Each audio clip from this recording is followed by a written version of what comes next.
Hi, I'm Shane Bauman, and welcome to Building the Biz, the podcast that takes you into the mind of the entrepreneur. Each episode, we sit down with inspiring founders, business owners, and leaders from various industries. They'll share their personal stories, the lessons they've learned, and the hurdles they've overcome to create thriving businesses. Whether you're a longtime entrepreneur seeking fresh insights or someone just starting out on your business journey, Building the Biz is your go-to source for inspiration, wisdom, and insight. So buckle up and join us on this entrepreneurial journey. Subscribe now and never miss an episode. Welcome to Building the Biz.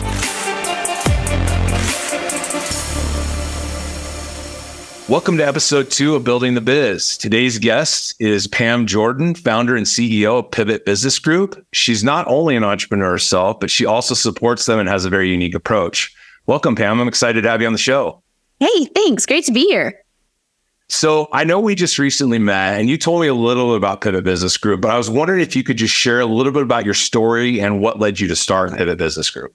Yeah, absolutely. So the short version of my story is I worked in actually the construction industry for over 13 years, built a company multiple 7 figures. We had 99 employees until we had to file bankruptcy because the owner stopped paying attention to his numbers. Ooh. Yes. There's various decisions that were made, but ultimately the leadership wasn't watching the numbers and they were just putting their head down and working, and we had to close our doors. And from that, I decided a couple things. One is I was never going to let bankruptcy happen to another entrepreneur because they didn't track their numbers. 2, I had a skill set to help them understand their numbers. And 3, I was going to build my own company and not someone else's. And so that was the birth of Pivot Business Group. And that's been, 8 years now. 8 years this month, actually, that all of awesome. That wonderfulness came about. And so, but from that, I created a fractional CFO firm. So fractional chief financial officers, because what I wanted to do is to help entrepreneurs have numbers they could trust and understand. Because so often business owners start their company and they just ignore the numbers. They just put their head down. They're selling, they're grinding, they're fulfilling. They're just doing the day-to-day of the business. And they kind of want to pretend the number part of their business don't exist. And so as a fractional CFO, we want to bring that to the forefront and say, hold on, just for a minute, let's high level we create dashboards for our clients because we understand they don't want to go line by line through the P&L. So we'll create a dashboard and be like, okay, here's the metrics that we've decided are important. You're on track. This one's hitting below what we said. Let's dig in and figure out why. And so we're helping our client achieve their goals as we kind of are like the passenger in the car, right? Right. We see where you've been. You tell us you want to drive to Disney World. You're currently in Arkansas. Okay, we've got the map. Here's how we're going to get you. We're going to create you a budget, a cash flow. We're going to tell you which exits to take. You want to hire someone. You want to go see the world's biggest ball of yarn, right? Like we're going to put in a place of, okay, we can do that. It'll put us back 2 hours. Is that cool? Does that still work? So we use all of our tools as financial analysis as CFOs to help guide you on that journey to the Disney World or whatever the goal is for the entrepreneur. So in the big picture of things, we help entrepreneurs know their numbers, increase their profit, reduce their tax liability, and grow their personal wealth. Yeah. Well, I talk a lot about, it's funny that you use the car metaphor. I saw that on your website. I actually talk to people a lot about driving in your lane, figuring out the lane that you're designed to drive in and drive well in it. But to your point, you better have somebody in the passenger seat next to you, maybe some people in the back that can say, hey, you might want to turn left up here or whatever. So I think it's awesome that you're doing this. What would you say? Do you have like one story that you could particularly anchor to that you're proud of, that you just saw like the light bulb go on in a business owner's head? Like, do you have a story like that in recent history that you wouldn't mind sharing? Oh gosh, we have so many. Because we help hundreds of small businesses understand their numbers and grow their profits. I think one that's popping into my mind is it's a small business. We've been working with them since late 2000, and they're a marketing company. They do like branding and websites and those sorts of things. And when they came to us, they were just under $1 million, so high 6-figure in total revenue, making money, but not like great money, right? Like they were doing all right, but the deal is he had a bigger vision. He wanted to build the company bigger. He wanted to get a bigger team, and he also wanted to actually donate more. He's very philanthropic with his intentions. There was a nonprofit that he loved that he wanted to give a lot to, and so we went in and we worked our process. And his numbers were, I like to call it a dumpster fire. They were a dumpster fire. Basically because when he would look into his accounting software, QuickBooks, the numbers weren't telling him anything. I believe numbers tell a story.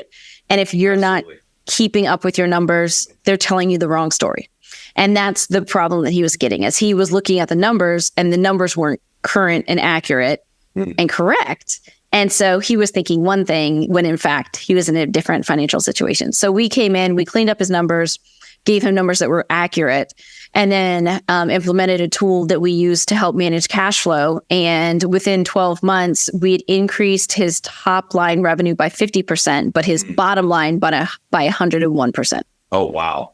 So we were helping him be more efficient with his time. So he was doing more, 50% more, but he was getting 102% more net profit. And with that, he was able to reduce his tax liability, grow his personal wealth, and for him, donate to this particular charity that he loved.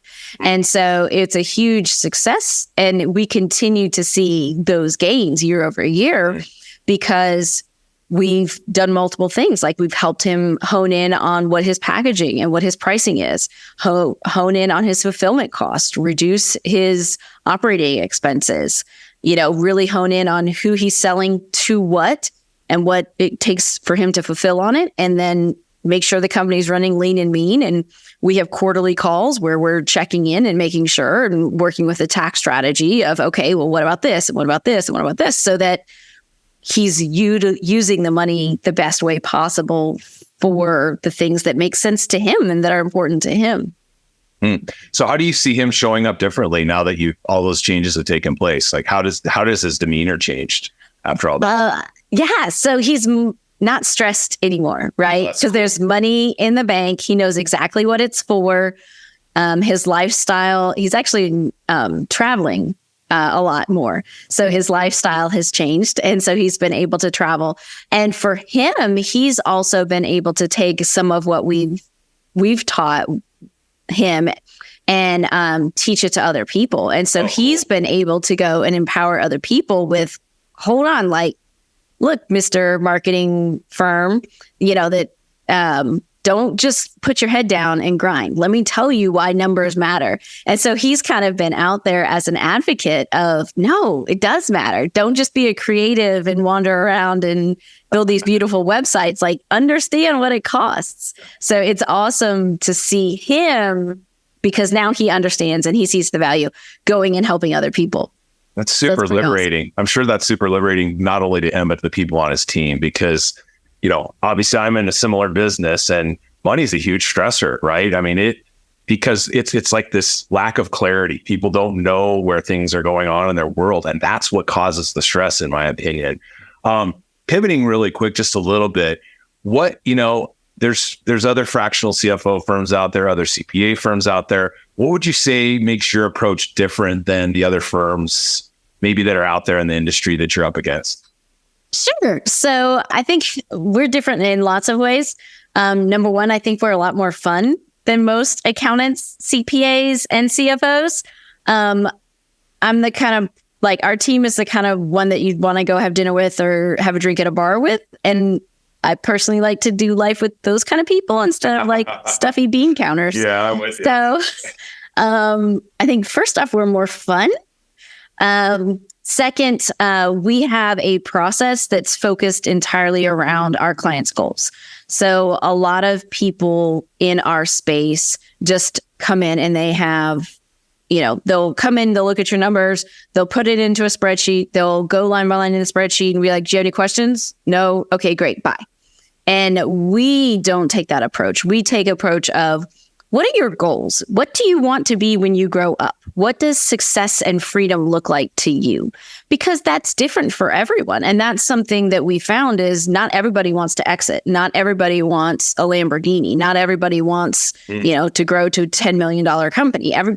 We had one client that he just wanted to make X amount a month and he wanted to get an in-ground pool. And once he got to that level, he was fine. And he just wanted to maintain that. We're like, okay. And you know what? He's in Utah and he makes that much amount of money and he's got a great pool, right? Like, and he's happy as can be. Yeah. So what's different is we create a custom plan based on each client's specific personal and business goals. So once we know what their goals are and what success looks like and what freedom looks like, we take them through a process of, okay, based on that, here's what your budget is. Here's what your cash flow. Here's some KPIs that we can track. All right. Now we create a roadmap of how to get you there. I like that. What's a common myth about your profession or field that maybe you want to debunk? That we're all just bean counters. A lot of times, accountants are called just bean counters. They only care about the numbers. They don't see the big picture. And so we are entrepreneurs as well. Like I have 5 companies, right? I invest in real estate. Like I have an educational company. Like I have an online community. Like I have lots of different things. And so what's different about us is we understand it is about the numbers, but that's not all.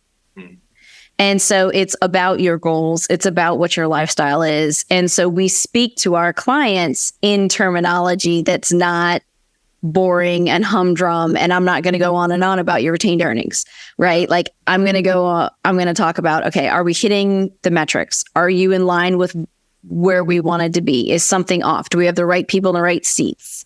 Is there cash in the bank? What's your conversion rate? Are your sales calls working? Why not?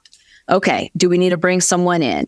And so we take more of a holistic approach, with our clients based on what their goals are and what their specific needs are. And a lot of people think that CFOs, they just crunch numbers and they're going to send me some reports and I'm going to be bored going over, some chart of information where, again, we're more fun. And we are entrepreneurs speaking to entrepreneurs about numbers. Yeah. Well, and it seems to me like you're really engaging the emotional component because that's important. I mean, if we're just, bottom line, here's the numbers, those are black and white, they don't lie. But the reality is there's an emotion attached to the pool, to being able to travel, whatever the case may be.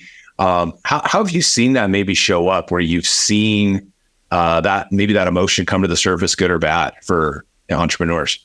Yeah. So the biggest emotion that I see when I first engage with entrepreneurs is shame, honestly, when it comes to numbers. Yeah, and I'm sure you see this as well, when you have new clients come to you. And so I hear like, Pam, I don't want to show you my numbers. Pam, I'm so ashamed for you to see my books, right? Like, I know I'm making money, but I don't know where it is. I should have more money in the bank, but I don't know where it is. Mm-hmm. I just got this huge tax bill. My CPA says I made money, but like, it doesn't feel like it. Right. So there's a lot of shame and almost fear around numbers because for some reason, as entrepreneurs, when we start a company, we're expected to be the IT department, the marketing, the sales, operations, customer service, the janitor, the accountant, all the C-suite, all that. And a lot of times, all those areas, we just kind of bootstrap it. But there's something about numbers that brings shame and guilt. Yeah, you're right. And so I see that weighing very heavy with a lot of the people that I speak to. So pretty quickly, I'm trying to help them be comfortable and be like, look, I understand no one gave you an MBA overnight because you decided to be a business owner. That's okay. Yep. Right. That's why we're here, to help you.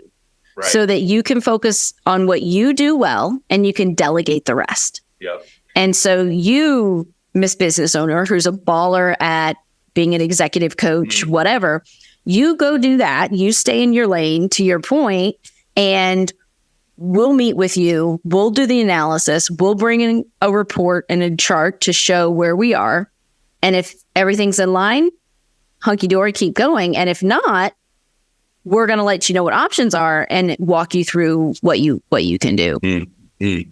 So to me, it sounds like you're really you're kind of addressing the shame thing, which I know is super common. I mean, entrepreneurs should all over themselves. I should have done this. I should have done that. I should be further along. I should have managed my cash flow differently, whatever the case may be. But to me, it sounds like you're really equipping them to really do the thing that they started out doing, right? Like doing that more effectively. Selfishly, what do you get out of that? When you equip them, what do you get out of that selfishly, if you don't mind sharing?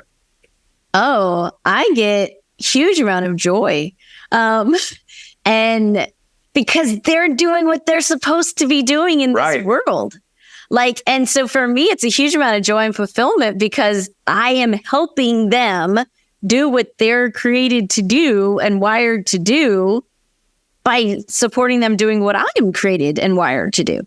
So good. So good. I love that. So you mentioned that you have 5 companies. Yeah. And at risk of putting Pivot Business Group on the sideline, what's your favorite of the 5 and why? Tell me why. Oh my gosh. So because I'm a serial entrepreneur, like all of my clients, the newest one's always the most exciting one, right?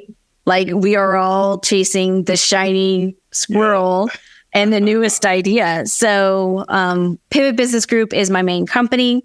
Pivot Tax Strategy is where we do tax strategy and tax filing and help with tax mitigation and work with experts like you to help them with their retirements and their investments. Because as CFOs, if we do our job, they're going to have a profit, which means they're going to have cash and they're going to have a tax bill.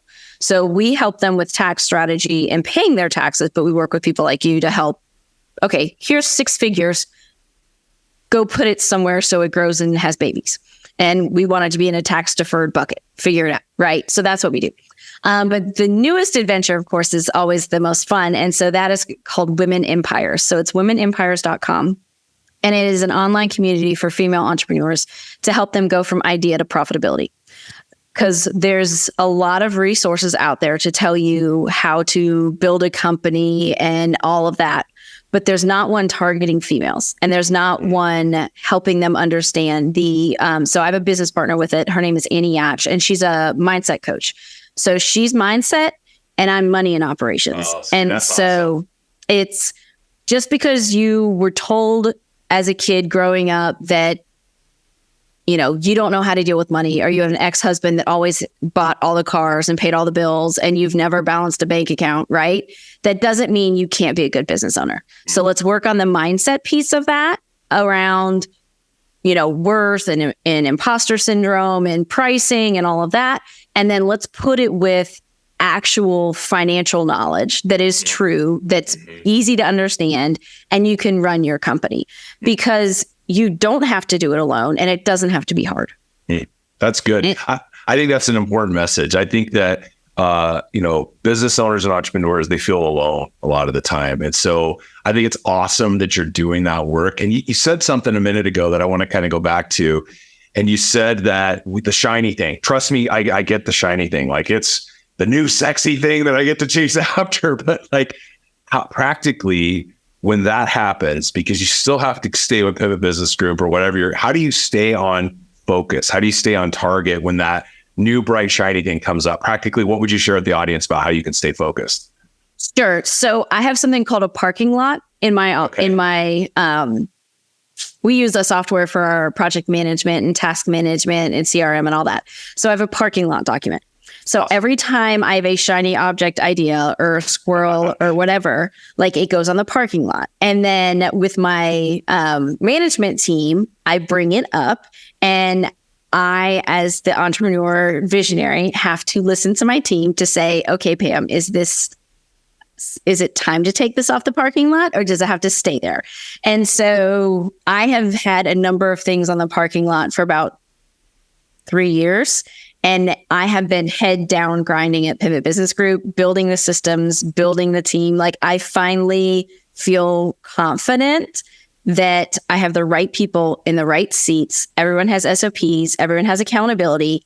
So now in the past, probably 5 months, I've finally been able to pull some things off the parking lot and put them into play. And so pivot tax strategy is one of those things that I've been working on that I've been able to pull off the parking lot and run with and have now built. And we are executing, and we are doing our first set of clients with right now, which is awesome. And then Women Empires was the other thing that I was able to take off the parking lot and put into play.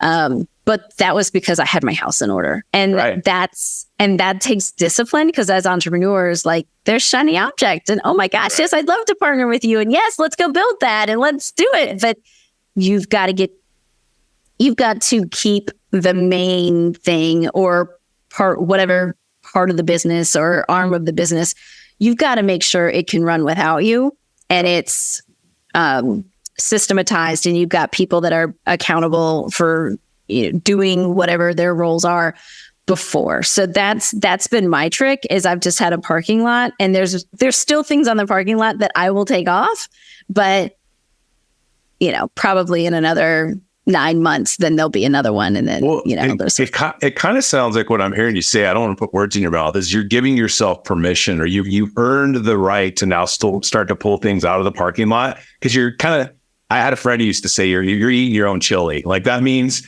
like you're cooking the chili, you're eating the chili, you're going, hey, you need to get people around you so you can drive in the lane you're designed to drive in. And so as you build out these, entities, you got to have the right people on the bus before you can move on to the next one, right? And be able to trust them to be able to do that. So that's a very good takeaway. I'm curious, what are maybe one or two other lessons that you've learned somewhere in your journey that have had the biggest impact on your career or your life? Kind of, oh my gosh, digging a little bit deep now, but I want to dig in a little bit. Yeah, there's so many. I think for me as an entrepreneur, I'm a risk taker. Like, whatever personality test you want to give me, like, I'm a venturer, I'm a strong D, I'm a 3, I'm a whatever lion, whatever, right? Like, I'm the go out and try it kind of a personality. And so one of the biggest lessons for me is I either win or I learn. And a lot of times the learning to a lot of people would look like a failure. But for me, it was, I was a $15,000 way to learn how to not do that. That's a good way to look at it. Right? Yeah. And so for me as a risk taker, I will go and try different things, fully knowing that it'll either work or I will learn. And one of my buddies, when I was kind of working through some challenges early on, he's like, Pam, you're just paying the tuition, right? Like, you're just figuring out ways not to do stuff. And so for me, it's a kind of an encouragement to other entrepreneurs and small businesses to not be afraid, to take some risks, to go out there, and if there's an opportunity, if there's a room that you need to be in because there's people in there that are your ideal client or people that you can learn from, pay the money to get in the room, right? If there's a stage that you want to be on, go pay to play. If there's a person that you really need, sometimes it's worth the risk to figure out pulling that, getting that person on your team to see, can they help you fill that role? Because a lot of times as entrepreneurs, we'll try to bootstrap things and we'll try to just figure it out. Well, there's value in spending money to get the right person on your team, or even if it's a fractional or an outsourced capacity, there's value in spending the money because you're either going to learn or you're going to succeed. Those are the options. So that's great. I've recently started hiring coaches, probably in the last 3 to 4 years. Who would you say, like, you don't have to name the person's name. Let's talk about the role.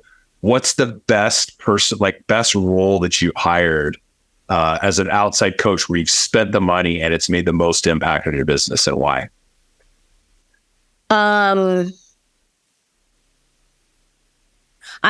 too have hired a number of different coaches and trainers and those sorts of things.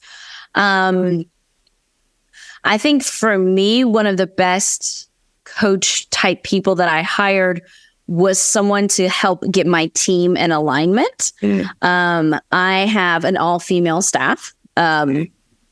And there's a lot of personality and emotion and trauma that comes from an all-female staff, just like there would be with any staff. But women, it's a little different. They just process differently, right? Yes. And so some really well-spent money was to bring in a coach to assess my leadership and my management and be able to bring really good clarity as to she does this because you do this because no one's trying to undermine, be mean, whatever. You all want the same thing, but you are not the same person and you're going at it different ways and you're driving each other crazy.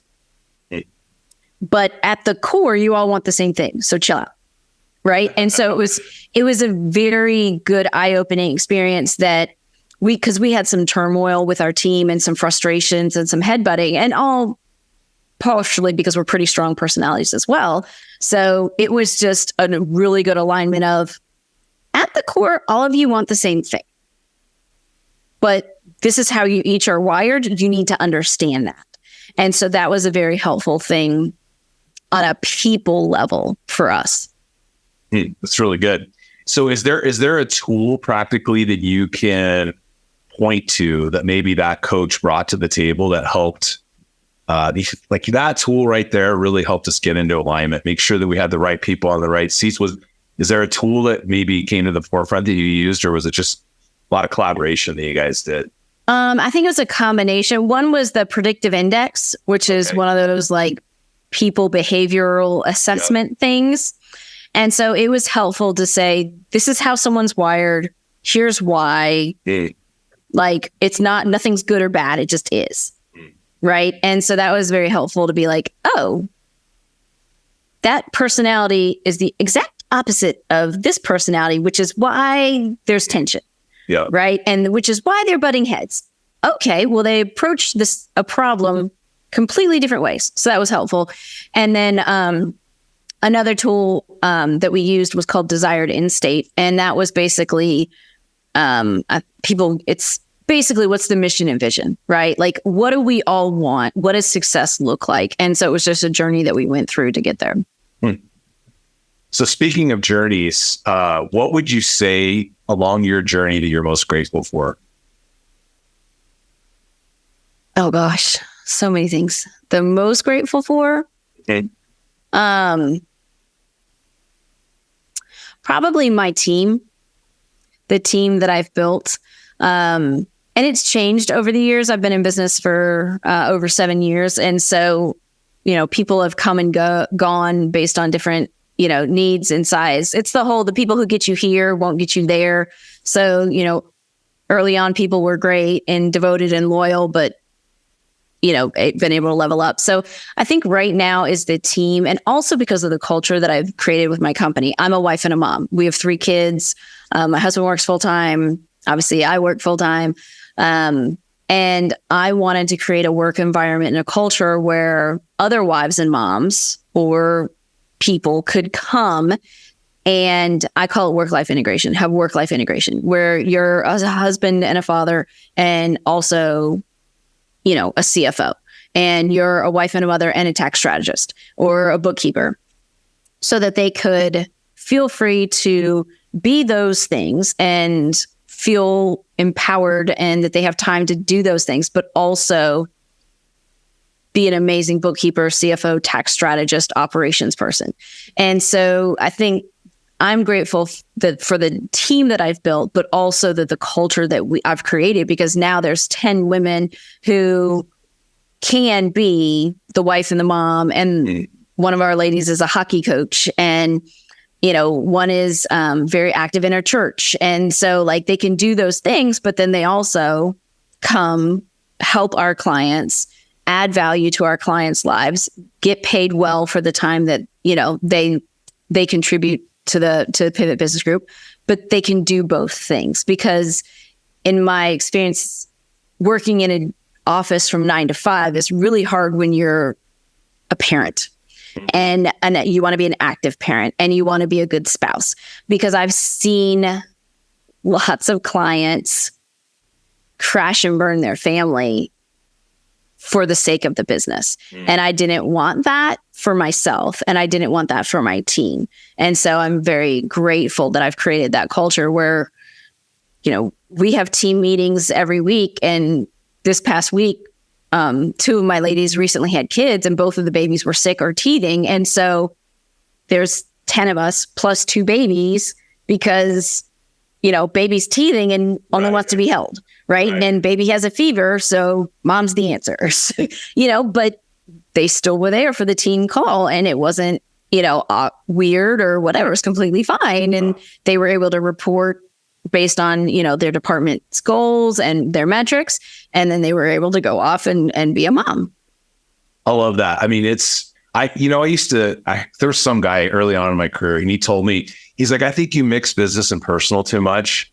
And I'm like, in this day and age, it's such garbage. I mean, even as you look on LinkedIn, if you're watching LinkedIn posts, people have integrated their personal and their business life together. It's the reality. And I think employers that recognize that, they're set up to win. So that's a great example of, how you brought that into your culture. But what are some things maybe that you've done to kind of practically integrate that personal and business component, like embracing the person as a whole? Do you have any insight or wisdom there that you'd be willing to share? Sure. So we just make it be part of our culture. So on our team calls, we have a win for the week, and it can be personal or business. And most of the time it's personal. It's, hey, I went to the gym 4 times this week. Hey, my kid made the hockey team. My son got his cast off of his arm because he broke it, 2 months ago, being an idiot, playing, diving off of something. Right. And hey, I went on a date, with my husband last night, and that was great because we haven't had time together. So we allow space for it. So while, yes, we had wins with our clients, and, we reconciled all of our clients on time and closed out the books, or client had a huge win where their profits are up. And that's, we celebrate those as well. But it's also like, hey, as a human, what's a win that you had? Because oftentimes we don't stop and celebrate our wins. Agreed. And especially if you're at 3. Yeah. You're on to the next thing. You're on to the next thing. Yeah. Trust me, I get that. Sure. There's no celebration. There's always the next. Exactly. Yeah. And so we just make it intentional that, like, hey, Monday morning meeting with my management team today. How was everyone's weekend? What'd you do? What'd you guys do? Someone had a birthday party. There was a slip and slide. This one went to a baseball game. She stayed home with her husband and was, watch movies, right? Like, we incorporate personal life into you as a human, because you are a whole human. You are all of the titles that you bear, and you bring all of that to work. And I feel that employers get only half of their employee if they only want the business side of things. Because if I didn't know about my employees or my team members' kids and their lives and their struggles, I mean, I've got a couple single girls, and they're dating, and that's always fun for those of us that have been married for a while to hear their horror stories. Well, the world has changed. The dating world has changed dramatically. Oh man, back in the day. Praise God, I'm not there. But if you only allow part of your team members into your business, you're only getting part of them. But if you let all of your employee into your business, you get all of your employee. Because right now I've got one team member. She's actually traveling cross country with an infant, had her family pull over at a rest stop, and did a team call. Wow. Because we have a regularly scheduled call. And she knew that she needed to be on it because she's got some issues, that she needed feedback from the rest of us on. So she's traveling cross country. She's in the middle of Kentucky somewhere, and she lives in Colorado? Nope. Oregon. She lives in Oregon. And she stopped her trip to get on a 45-minute call with the team to report on client challenges, get feedback so that she could go handle it. But that's what the culture breeds, is we're a community. We all have a similar purpose. We're all in this together. But also if her son's throwing up or whatever, okay, well, let's move a client call because we don't need to do that. Right. Yeah. But we're understanding both ways. It's not like stop everything and do work. It's also, oh, baby's having a hard day. Cool. Let's push these meetings till tomorrow so that you can take care of him. Right. That. So that's good. I think we make it part. I accept the whole person that comes in because I expect, I expect them to do the tasks at our hand based on, what's been assigned to them. But if I only bring in half the person, I'm only going to get half their attention. Good. I really like that. Oh, how the workforce has changed. I love that. It's good stuff. Yeah. So you're obviously very driven. You love what you do. There's probably been some influences in your life. Who would you say are the 3 most influential people that have really impacted your life and kind of got you where you are today? Good or bad? Could be good or bad, by the way. The first one that comes to mind was my prior boss at the company that went bankrupt. Actually, I learned immense amount from him. And he's actually my neighbor now. And his kids and our kids hang out. And but I learned a lot from him. And luckily, he let me make a lot of mistakes early on, as a 20-something trying to figure out how to run a multi-million-dollar company. So I learned a ton from him. So I always will honor him. While he, the company going bankrupt was the precipice of what started my company. All the lessons I learned along the way from him helped me be a better owner, better leader, all those things. Second one, probably was another business mentor of mine. We were in a mastermind together. He unfortunately passed last year. But what he did is he helped me think bigger. When I initially met him, this sounds funny, but I didn't know people made that much money. Like literally. Right, my dad was in the military. My mom was a teacher. I didn't know you could make that much money a month. Right. And so it shifted a paradigm for you, right? Like you had this paradigm in your head and then all of a sudden it got bigger. Yeah. Have you ever read the book, The Millionaire Next Door? I've never read that book. I've had a lot of people recommend it, but I've never read it. So that's who this guy was, to the point where when I first met him, I was like, oh my gosh, he's like, why is he even talking to me? Like he's so beyond out of my league. And then we met for coffee one day and I dropped off my car. He was going to take me to the dealership to go pick it up, whatever. And so we walk out of the coffee shop and there's a beautiful black BMW, like pristine. Something, I don't know. And then like a beat up Honda Accord. And so I walk out and I'm walking towards the Beamer and he goes towards the Accord. And I'm like, you've got to be kidding me. Like, I know what you're worth. That's great. And then 2 years later, I helped him buy a Porsche because he and his wife and I were like, look, it's okay to like buy a nice car. Yeah. Right. And so I made a reservation at an exotic dealership and we went test driving all these cars and he eventually bought a Porsche. But so he had a huge influence on me just to shift my paradigm, right? Of like, oh, wow, it can be different. It can be bigger. And then a third one. So it's someone I've never met. And I say she's my best friend, but just because but we don't know each other yet, would probably be Sarah Blakely, the founder of Spanx. Oh, wow. So if you followed her career and what she's done, it's freaking phenomenal. Huh. And then if you follow her on social media, like she's still a real person. That's cool. She's married to Jesse Isler, who's crazy bananas, and my husband is crazy bananas, and they've got young kids, and like she sold a majority stake of Spanx for like $3.1 billion. That's and crazy. Then she's showing on Instagram like her house is a wreck and she's taking her kids to swim or a soccer game and they have the wrong uniform on because like life's crazy. And I'm like, yes, queen, like, thank you. So like cool. Build an empire, but also show that like life's a mess. Yeah. And so for me, it's confirming that like I can build my empire and, she has a 9-figure exit, right? But also like, yeah, dinner's a mess and your kid's playing soccer in the wrong jersey because you grabbed the wrong one. It's so true. Well, especially when you're an entrepreneur, you're like, yeah, been there, like just hauling ass to the freaking soccer field, hoping there's something in the back to throw on one of the kids. I'm with you. Totally with you. Yeah.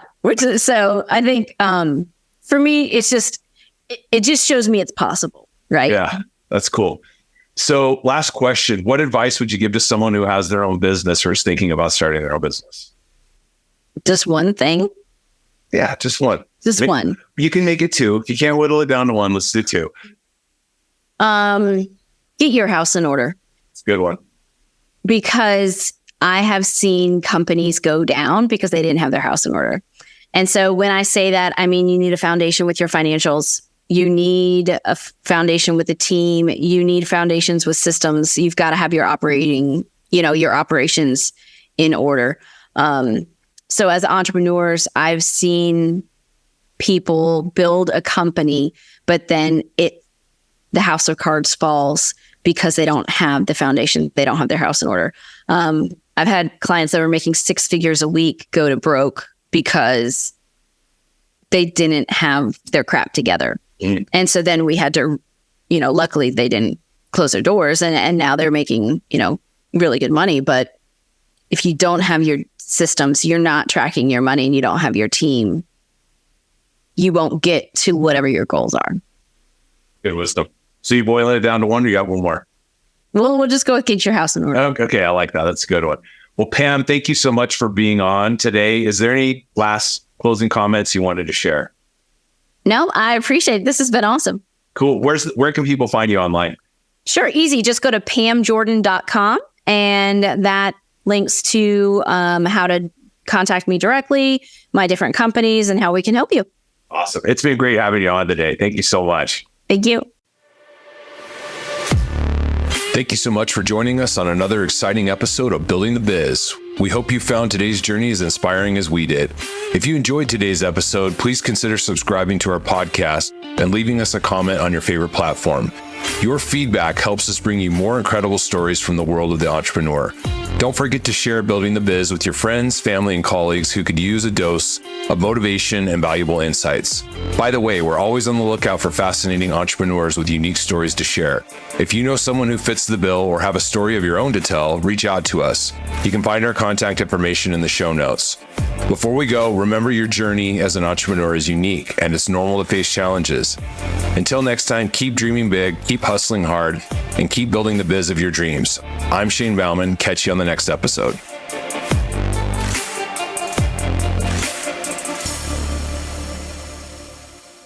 Shane Bauman is a registered representative and financial advisor at Park Avenue Securities, LLC, PASS.